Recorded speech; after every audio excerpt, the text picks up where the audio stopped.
Hey everybody. So today we're going to be talking about types of information that is false mostly.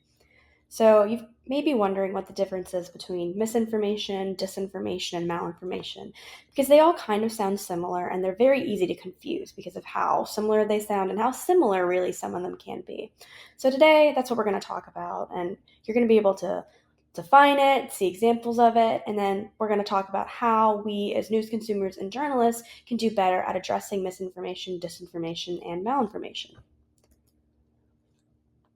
So, by the end of this lesson, you will be able to define misinformation, disinformation, and malinformation.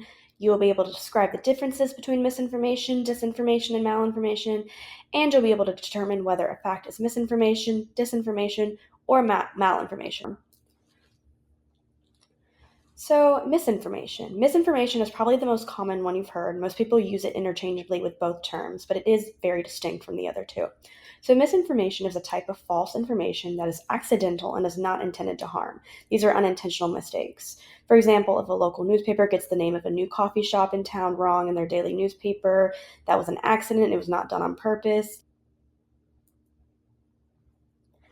So, disinformation, this is a little bit different from misinformation as it is intentional and it is meant to harm. So, disinformation is a type of false information that is intended to deceive a person or the public. So, for example, if a political campaign spread a fake article about a rival candidate's supposed health problems in order to discredit them and damage their reputation before an election, this would be an example of disinformation.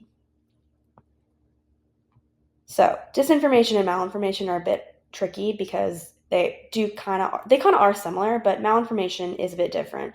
So, malinformation, unlike the first two, is actually information that is based in fact but is taken out of its original context in order to mislead, manipulate, or harm. So, for an example, if an employee leaks true information like a contract, stuff like that about their organization that makes the company look bad because they're upset that they were fired, that would be an example of malinformation.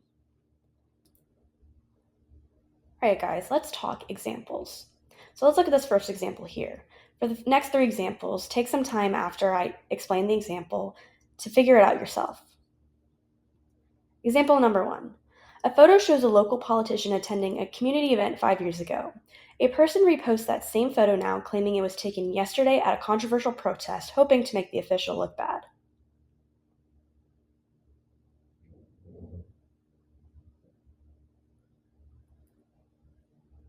This is an example of malinformation.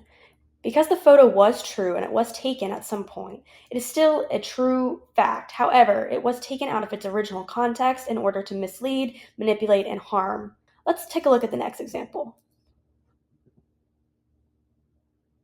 A student reads a social media post saying that eating salt is good for somebody's health. They spread it around to their friends, but it turns out to be false.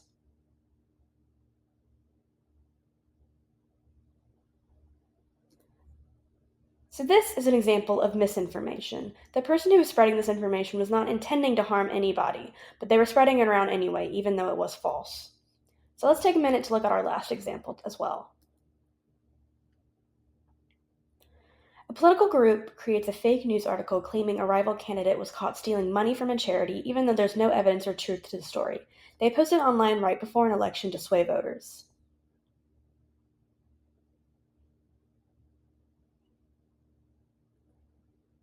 So, this is an example of disinformation because it was distributed in order to spread harm about another political group, and it was false, unlike malinformation.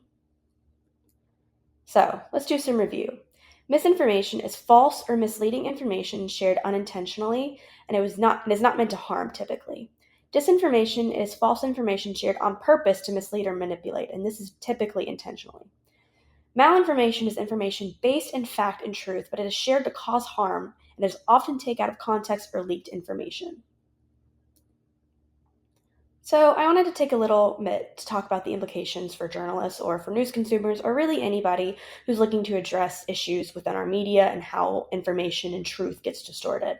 So I want you guys to take a few minutes just to think about how you, as a journalist or news consumer, can address misinformation, disinformation, malinformation in society.